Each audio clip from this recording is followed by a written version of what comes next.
Letramento e arte. A vaidade feminina de Dona Lourinha era dos tempos antigos. Vestia e recomendava que as mulheres vestissem roupas compostas. Queria dizer decentes e nunca mesmo usou qualquer tipo de maquiagem. Uma única vez na vida aceitou pintar as unhas e tingir os cabelos. Na cerimônia de formatura de terceira, que já casada, se graduou em História pela Universidade Federal do Rio Grande do Norte. Tingir os cabelos dela, naquela altura, totalmente branquinhos, foi épico. Ela me pediu para fazer isso e eu achei que tiraria de letra. Comprei uma tintura louro cinza médio na antiga Lobrais, uma loja de departamentos que ficava no centro da cidade. Fiz tudo o que o papel tipo bula que vinha com o produto recomendava. O resultado foi um desastre total e absoluto. Deixei os cabelos dela com cor de cenoura acesa. Minha avó disse que a culpa era dela, não minha, que essas vaidades não lhe cabiam. Fomos para a cabeleireira corrigir o mal feito ou castigo do além, como ela entendeu. A correção ficou bem mais ou menos. A nova cor acinzentada durou só até uns poucos dias depois da colação de grau. O alaranjado vibrante logo apareceu por baixo e ficou lá até o cabelo crescer e ser cortado o suficiente para aquela cor dos infernos sumir. No próprio dia do desastre, pintei os meus cabelos com a mesma tinta que usei nela. Queria ser solidária, mas o castanho escuro dos meus 16 anos resistiu bravamente a também se incendiar. Como muitas mulheres populares do seu tempo, como muitas benzedeiras, Dona Lourinha fumava o seu cachimbo, que enchia com fumo de rolo comprado na feira. Usava sempre roupas costuradas por ela mesma em algodão, vestidos e saias. Algumas ela fazia totalmente em crochê, tudo sempre com algum detalhe criativo, um enfeite bordado. Quando já estava mais idosa, modelava vestidos e saias quadradas no formato do seu corpo, que não tinha mais nenhuma cintura. A barriga era imensa, um berço macio quando me abraçava. Com o tempo, ela passou a se apoiar numa bengala porque os joelhos quase a fizeram deixar de andar. Obteve um tratamento médico eficaz, recuperou sua mobilidade e continuou subindo escadas até o dia em que morreu de um derrame cerebral. Em vez de cair, se deitou nos degraus na metade da escada que subia para o seu quarto. Ficou hospitalizada por 5 dias e voltou para o próprio velório no seu santuário vestindo como desejava a mortalha que ela havia confeccionado muitos anos antes. No mês de agosto de 2006, quando Dona Lourinha morreu, a Lei nº 11.340, conhecida como Lei Maria da Penha, foi sancionada. O objetivo dessa lei é proteger a mulher da violência doméstica e familiar e foi inspirada numa mulher de história trágica e luta exemplar, Maria da Penha, uma farmacêutica bioquímica cearense, ativista pelos direitos das mulheres. Ela sofreu dupla tentativa de homicídio por parte do marido e ficou paraplégica como consequência. Seu agressor foi liberado pela justiça em 2 julgamentos e só foi preso 19 anos após os crimes. Maria da Penha não foi adequadamente protegida pela justiça, como ainda hoje é a realidade comum para mulheres agredidas por seus companheiros e familiares homens. Ela só recebeu reparação financeira quando o caso ganhou repercussão internacional. A Comissão Interamericana dos Direitos Humanos precisou intervir para que a lei brasileira, enfim, protegesse as mulheres contra a violência doméstica e o feminicídio. Em enorme contraste, na outra borda do continente, no mesmo ano, o Chile elegeu em janeiro a primeira presidenta a governar o país. A socialista Michelle Bachelet recebeu 54% dos votos e tornou-se a 6ª mulher a ocupar a chefia de Estado em um país da América Latina. As conquistas feministas no tempo de duração da vida de Dona Lourinha foram significativas. As mulheres puderam atuar na sociedade de forma mais ampla. Em 1962, houve a criação do Estatuto da Mulher Casada, Lei 4.212, 1962, que dispensou a mulher de pedir autorização do marido para trabalhar, deu-lhe o direito à herança e a pedir a guarda dos filhos em casos de separação. Em 1979, mulheres ganharam o direito à prática do futebol, o que Vargas havia proibido quando, por decreto, estabeleceu que mulher não podia praticar esportes incompatíveis com as condições de sua natureza. No Rio Grande do Norte, Zila Mamed se tornou um dos principais nomes da poesia brasileira. Em uma carta que escrevi e foi publicada em um livro cheio de cartas para ela, contei para uma Zila já morta quem tinha sido Dona Lourinha e como seria se as duas tivessem podido se conhecer. Ambas vincadas pelo sertão e encharcadas de mar, eu declarei. Fosse na poesia ou na literatura, a potência feminina sempre encontrou obstáculos para ser exercida e percebida. Também foi e é ainda assim no mundo da política institucional. O Rio Grande do Norte é o estado da Federação Brasileira que mais elegeu mulheres. Fátima Bezerra foi a 56ª governadora potiguar, mas até 2024, enquanto os homens ganharam o cargo em 51 pleitos, as mulheres só lograram isso em 5. Vilma de Faria, PSB, foi a primeira, em 2002, reeleita em 2006. Rosalba Ciarline, DEM, ganhou 2010 e Fátima Bezerra, PT, em 2018 e em 2022. Foi Fátima Bezerra quem sancionou a Lei Chiquinha Ferreira, Lei número 10.892, de 4 de maio de 2021, que reconhece como patrimônio cultural e material do Rio Grande do Norte os saberes, os conhecimentos e as práticas tradicionais de saúde popular e cura religiosa das benzedeiras. A lei foi criada por outra mulher, deputada estadual Isolda Dantas, do PT, e recebeu esse nome em homenagem a Francisca Ferreira de França, Dona Chiquinha, benzedeira de São Gonçalo do Amarante, município da região metropolitana de Natal, nascida em 1910 e em 2024 reencontrada pela deputada e fotografada sorrindo aos 114 anos. Como Dona Chiquinha Ferreira, muitos dos ensinamentos que Dona Lourinha transmitiu ao longo da sua vida foram orais.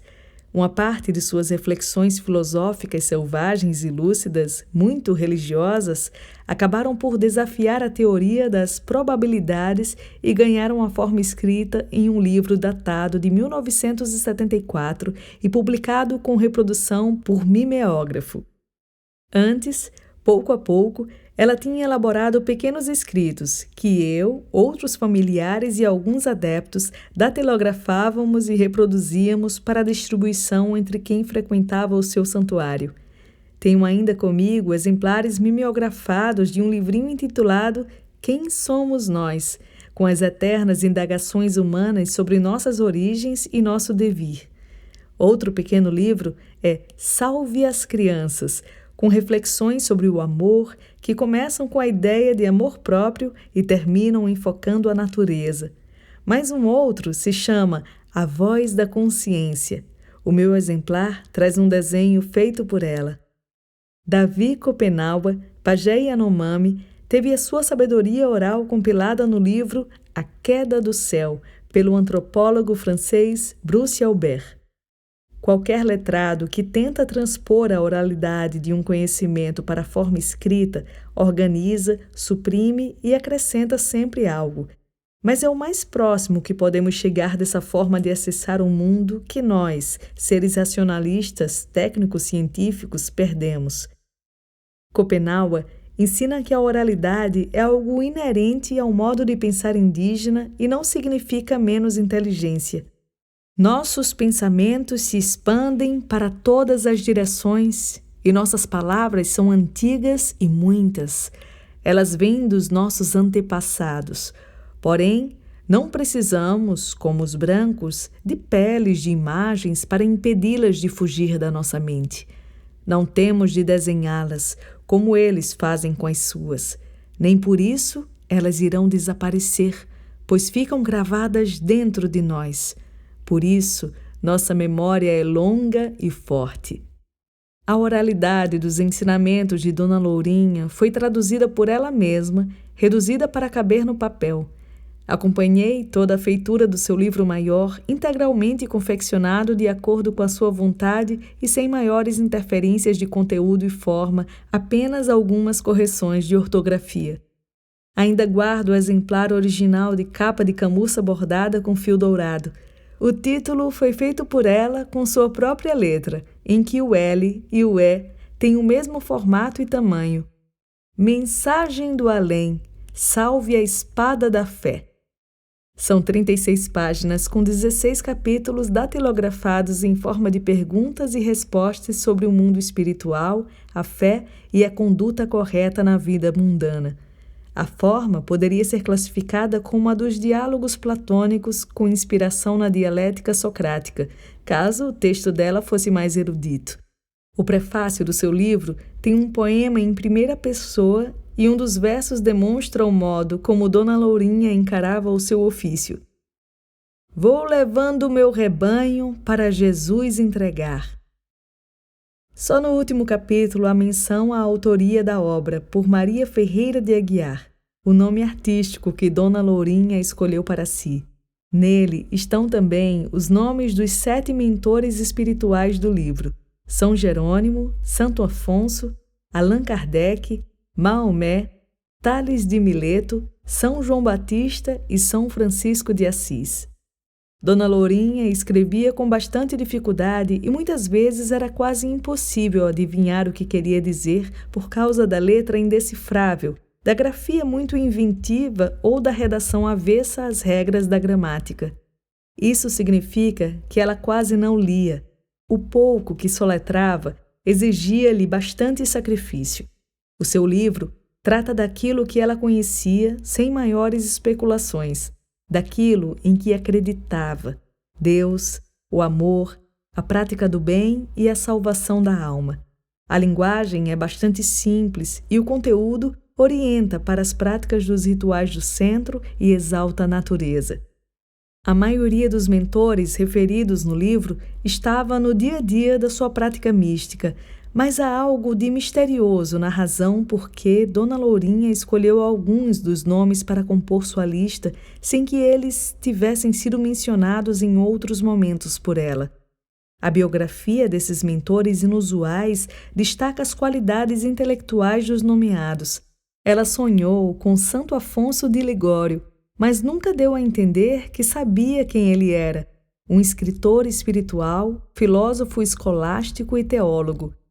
Outro teólogo era São Jerônimo, também historiador e doutor da Igreja.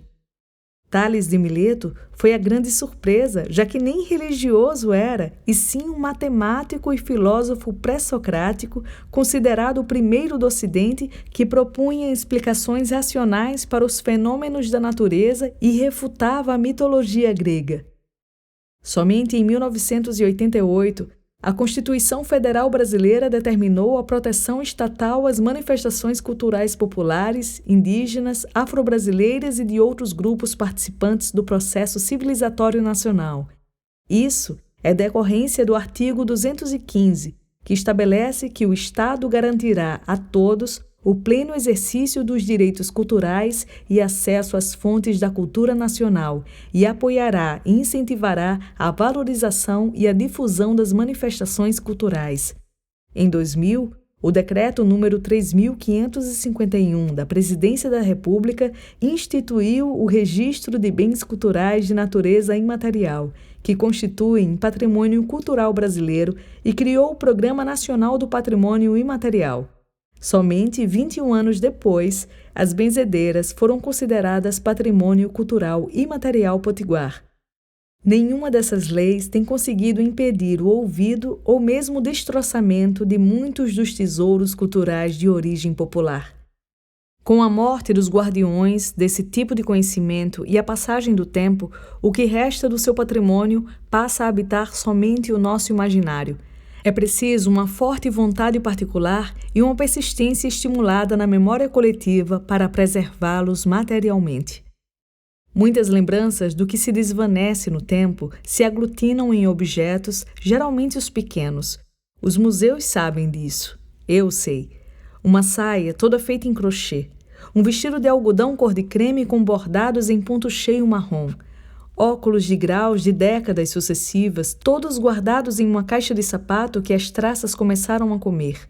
Um colar e uma pulseira de contas coloridas. guias sagradas que por anos a fio estiveram em contato com a pele de Dona Lourinha. Senti, por muito tempo, o cheiro da fumaça do seu cachimbo e do incenso de benjoim e mirra. Era com essas emanações que ela expulsava os maus fluidos, a dor e a tristeza para longe de mim. Johnny recordou que nossa avó sempre esteve protagonizando os acontecimentos da nossa vida, nunca como mera espectadora. Ela deu como exemplo o seu casamento com Silvio Ricardo de Araújo Maia. Dona Lourinha fez uma previsão certeira, que ela casaria com um jogador, o que se concretizou 6 anos depois. Silvio Maia jogou futebol de salão pelo América Futebol Clube de Natal entre 1977 e 2000. Foi um dos mais famosos jogadores do seu tempo. Johnny e ele se casaram em 1984 e a previsão tinha sido feita em 1978, quando Johnny tinha apenas 14 anos e nem conhecia o futuro marido. Dona Lourinha negou a vida inteira que fizesse profecias. Achava que isso não era coisa de gente séria, mas Biluda também relatou que ela previu o falecimento de sua tia, que cometeu suicídio. Ela falou que esse fato poderia ocorrer porque minha tia era médium, mas não queria desenvolver. Realmente, aconteceu. O mais importante para ela, contudo, foi o que Dona Lourinha lhe disse sobre a vida. Não se preocupe com coisas sem importância. Da terra, a gente não leva nada. A partir desse dia, Biluda mudou sua perspectiva. Parou de sofrer por tudo e agora não tem mais tanto medo do presente nem do futuro. Viva um dia de cada vez. Essa coragem também contagiou Rita de Cássia Alves, que trabalhava como empregada doméstica em minha casa quando se separou do marido. O casal tinha somente a casa de moradia como bem próprio e o marido de Rita queria que ela saísse de lá. Sem me dizer nada, Rita foi conversar com Dona Lourinha e voltou decidida. Contei, chorando, que ia ficar sem casa e ela falou para eu comprar a parte do meu marido. Eu disse que não tinha dinheiro nem como arranjar e ela disse: "Você consegue, vai comprar." Nunca vou esquecer desse conselho, nem mesmo morrendo. Rita realmente deu um jeito e hoje é a feliz única proprietária da casa onde mora. Analice citou um momento memorável. Quando falei para ela que estava me descobrindo uma mulher trans, ela teve um papel muito importante de me acolher sem julgar. Quis logo saber como seria a cirurgia de mudança de sexo e quanto custaria. Era uma mulher que estava sempre à frente do seu tempo para todas as coisas. Deixou casas para os filhos, os netos, porque foi uma mulher muito organizada. Não era rica, nem herdeira. Acho que isso é um exemplo para todo mundo. A família ampliada de Dona Lourinha envolvia até os sobrinhos do genro. Gilmar Gomes Beduschi mora em São Paulo, mas visitava minha avó a cada vez que vinha a Natal. Bastavam alguns segundos em sua presença e eu era invadido por uma tranquilidade ímpar. Ela ouvia primeiro, perguntava pouco e compreendia profundamente. Soube de várias histórias de transformações de vida operadas por Dona Lourinha e nelas eu creio. Se milagrosas ou não, eu não saberia dizer, mas entendo possíveis pela dádiva divina de seu olhar e da serenidade que passava. Bastavam alguns segundos em sua presença e eu era invadido por uma tranquilidade ímpar. Ela ouvia primeiro, perguntava pouco e compreendia profundamente. Soube de várias histórias de transformações de vida operadas por Dona Lourinha e nelas creio. Se milagrosas ou não, eu não saberia dizer, mas entendo possíveis pela dádiva divina de seu olhar e da serenidade que passava. A serenidade de Dona Lourinha ajudou a muita gente, mas com certeza não aos presumíveis ladrões que uma vez tentaram invadir sua casa à noite quando ela estava sozinha. Só soubemos do ocorrido quando ela nos narrou pela manhã. Ouvira barulhos, alguém tentava arrombar a casa e ela foi logo gritando: "Chega, José, vem, Toinho, vem, tem alguém tentando entrar pelo telhado, corre aqui." Foram os invasores que correram para longe. A imaginação de Dona Lourinha servia para resolver qualquer problema que surgisse, dela ou de outra pessoa, fosse questão material ou de sentimento, da carne ou do espírito. A realidade nos parecia moldável por ela, coisa mesmo de artista que interfere na concretude objetiva por meio da recriação das formas, que abrigam mini-universos de consistência simbólica com assinatura de autor. As obras de Dona Lourinha ficavam aquém e além do simbolismo. Havia algo de muito palpável em tudo que ela dizia e fazia, mas também algo transcendental que só podíamos sentir e adivinhar. Era uma artista, mas também benzedeira e líder espiritual. Estetizava a realidade em palavras e formas criativas, só que tudo estava sensivelmente impregnado por uma aura ritualística e mística. Quando minha avó se foi, para mim, o mundo perdeu muito de poesia, de encantamento. Sua visão mágica ampliava as possibilidades do viver. Hoje entendo que tenho com ela mais do que relações consanguíneas ou parentesco simbólico que sempre nos amalgamou. A partir dela, percebi que a ancestralidade realmente produz sentidos, cria experiências estéticas e éticas potentes. É a ancestralidade que apoia toda a criação autoral, que é sempre coletiva. A ancestralidade recria a minha avó e quem veio antes dela. Recria também quem veio depois. Essa criação e recriação coletiva, que é ao mesmo tempo a vida e a obra de cada um de nós, transformou Dona Lourinha em uma fonte jornalística, apelo que ela respondeu sempre sem demonstrar timidez ou deslumbramento. São muitos os exemplos, mas poucos os guardados. Um desses preservados é o caderno Viver do jornal Tribuna do Norte, de 15 de setembro de 1996, com a história e os ensinamentos de Dona Lourinha ocupando uma página inteira sob o título Arte com Fé. Em outros momentos, no mesmo jornal, ela foi referência como mulher idosa. Figurou em uma foto de primeira página em 21 de setembro de 1997 e foi uma das entrevistadas sobre o papel social da mulher. O recorte do jornal mostra sua foto na porta do santuário, mas a data se perdeu. A que seria a maior notícia local de todas não teve cobertura. Um dia conversávamos Dona Lourinha, terceira e eu, e minha avó disse que um governador havia estado no santuário, como se sempre recebesse mandatários do estado no seu santuário. Ela nem lembrava o nome, mas minha mãe, mais informada e ciosa dos protocolos sociais, esclareceu. Foi Garibaldi. O nome dele completo é Garibaldi Alves Filho, eleito governador do Rio Grande do Norte por 2 vezes. Esteve no Centro Emanuel Jesus, o Nazareno, entre 1998 e 2002. Ninguém sabe a data exata. Foi lá para satisfazer um eleitor que pediu a Deus que ele fosse eleito e deu um jeito de se livrar do pagamento. Se a graça fosse alcançada, Garibaldi é quem pagaria a promessa. Se esse eleitor ou o próprio Garibaldi Filho tivessem levado jujuba para Dona Lourinha, ela, quem sabe, não esqueceria os seus nomes. Era uma bagana que ela adorava, mulher de poucos caprichos que sempre foi. Um dos melhores presentes que ganhou na vida foi sugerido por Ângela Almeida, professora da UFRN, artista plástica e também curadora de exposições. Foi diretora do Núcleo de Arte e Cultura daquela universidade. Ela conheceu Dona Lourinha por meu intermédio na década de 1980. Nessa época, para a família, minha avó era apenas uma pessoa que se divertia rabiscando o papel com caneta esferográfica e colorindo seus desenhos com lápis escolar.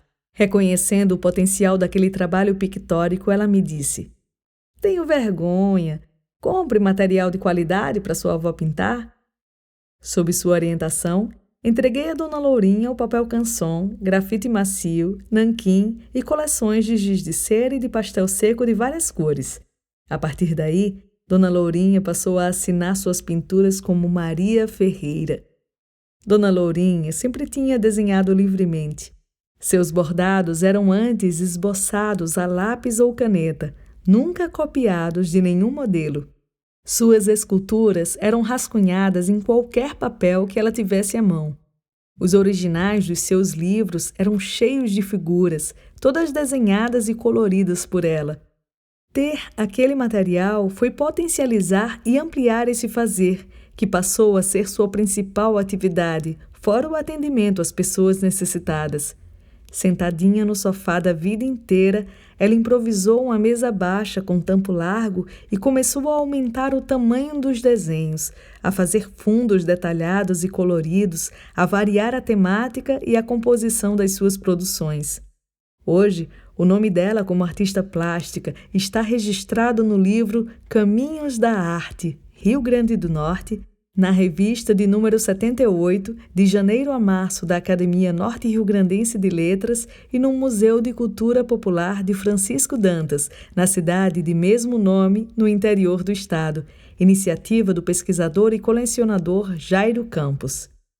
Entre 2023 e 2024, um dos seus quadros foi exibido no Palácio Potengi do Governo do Estado na exposição Sou Definida pelo que Não Sei, memória da Mostra de Artistas Mulheres na Pinacoteca do Rio Grande do Norte. A exposição teve curadoria da descobridora do talento de Dona Lourinha, Ângela Almeida, em parceria com Sofia Bauschwitz. As obras de Dona Lourinha estiveram em pelo menos 3 exposições coletivas em períodos distintos. Imaginário Feminino, na Galeria Convivarte da UFRN em 1996, A Mulher e a Arte, na Uma Galeria, em 1999, e a da Pinacoteca do Estado. Também expôs seus trabalhos nas mostras individuais Passagens da Vida, na Galeria Matizes, em 1997, e na homenagem a ela por 30 anos de cultura popular feita pelo Centro de Educação Integrada, CEI, em 2002. O CEI também gravou a homenagem e um depoimento da artista em vídeo. Todas as exposições aconteceram em Natal e algumas de suas obras estão com a família. Outros quadros estão em vários lugares em Natal, entre eles a Cooperativa Cultural no campus central da UFRN e o CEI. Há obras também em residências de pessoas em São Paulo capital, como é o caso de Rose de Melo Rocha, ou em Houston, no Texas, Estados Unidos, em posse de Federico Subervi. O colecionador de arte marchand Antônio Marques de Carvalho Júnior guarda uma certa quantidade de obras de Dona Lourinha em seu acervo particular. Ele assinou o texto do convite da exposição coletiva Mulher e a Arte nos 400 anos de Natal, feita com curadoria de Marlene Galvão para a Galeria de Arte 1 em 1999. Em 2024, ele cedeu sua peça Guia Preta Chiquinha, escultura entalhada em madeira e pintada, para a participação da Mostra de Escultura Popular na Assembleia Legislativa do Rio Grande do Norte em junho de 2024. O colecionador explicou que tentou, junto ao Museu Câmara Cascudo, despertar interesse para a preservação especialmente das obras escultóricas de Dona Lourinha, mas não teve sucesso. Era bastante complicado e caro extrair as estátuas de onde estavam fincadas no chão. Ângela Almeida foi a curadora da primeira exposição coletiva de que ela participou na Convivarte. Lembrando dessa exposição, ela conta que Maria Ferreira, já com os cabelos brancos, apoiada numa bengala para se locomover, participou de todo o evento. Foi uma exposição de afetos, mais do que propriamente uma mostra de estéticas ou propostas conceituais. Entretanto, daquele dia em diante estava Maria Ferreira, oficialmente incluída entre as artistas que sustentavam a história da arte do Rio Grande do Norte. Seus desenhos com burricos, flores, pássaros, gente, partem de uma força criativa, intuitiva, inventiva, dando ingresso aos elementos do seu mundo. Entretanto, mesmo que os elementos representativos estivessem juntos, eram naturalmente separados, como recortes e colagens, inaugurando assim uma própria espacialidade, essa imaginária, ou seu próprio estilo. Antônio Marques, que é especialista em arte popular potiguara e brasileira, teve uma relação com Dona Lourinha que ultrapassou a esfera artística. Quando ela ainda vivia, Ele passava sempre de frente ao santuário e se admirava com a fachada. Essa frente é maravilhosa! Essas esculturas, quanto mistério! Um dia, ele estava parado diante da casa, contemplando o frontão, quando alguém abriu a porta e perguntou se ele queria alguma coisa. Era a própria Dona Lourinha, que ele não conhecia, mas o convidou a entrar. Então, foi um papo que durou 10 anos ou 20? Ele se perguntou. Fizemos as contas. Foram 20 anos.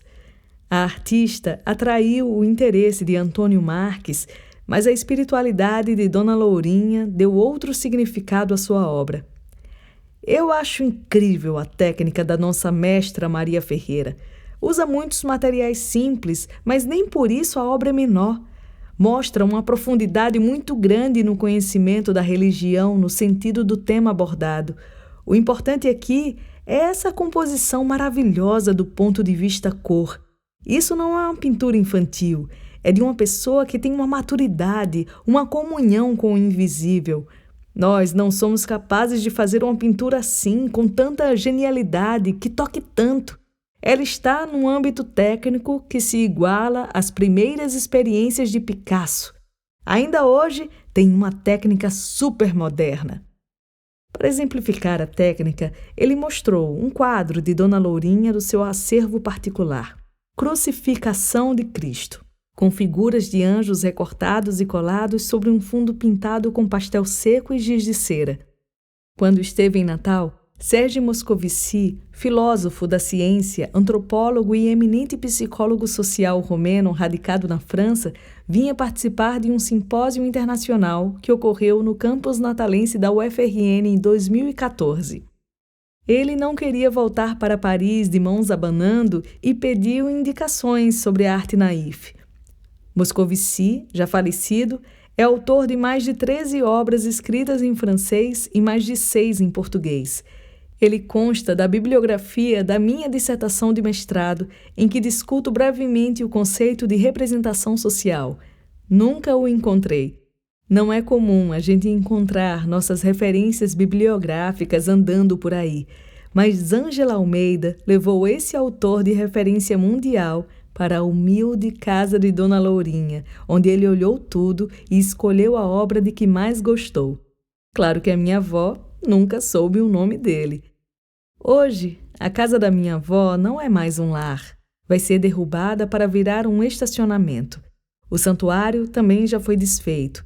A sobrevivência dos vivos é justamente mais urgente. Passando pelo lugar onde ficava o antigo Castelinho Azul, na Avenida Antônio Basílio, só se vêem escombros. Eu uso a minha imaginação para recriar a sala da casa de Dona Lourinha, cenário do seu envelhecimento e da sua finitude. Recordo os seus passos subindo e descendo a escada para o quarto até a última vez em que subiu. Lembro das muitas plantas, dos muitos cheiros, de tantos objetos carregados de investimento afetivo e do eco de acontecimentos bons e ruins, importantíssimos todos.